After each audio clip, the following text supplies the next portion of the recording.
Min hade euy boga pare eta tere asak tere panen.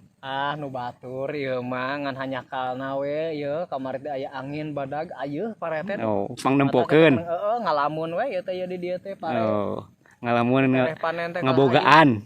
Heeh, ngabogaan biasalah gitu.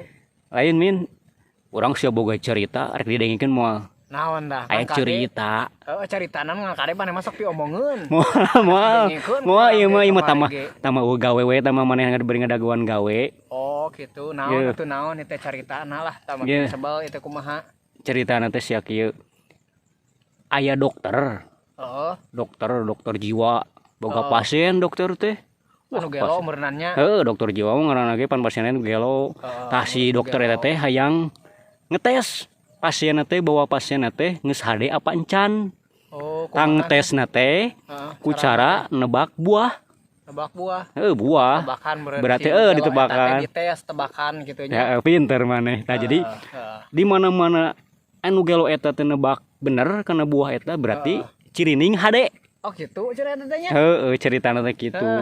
Tah sakali mangsa we geus kana ceritana teh. Si dokter eta teh nanya ka pasien eta teh. Misalkeun, "Jang, ieu buah naon nu kieu ngaranna?" Aduh, kela poho deui min euy. Aduh, kela euy poho deui ceritana teh kelamian. Ari buah anu ieu teh min, anu buah ngadongeng teh atuh. Kela buah anu cangkangna carucukan teh buah naon teh min? Buah nu cangkangna carucukan. Eta mah kadu nu kitu mah tuh. Tah alhamdulillah ning nu gelo teh cager wing pasien teh. Diomongkeun ka urang deui wae. Moal bener. Diomongkeun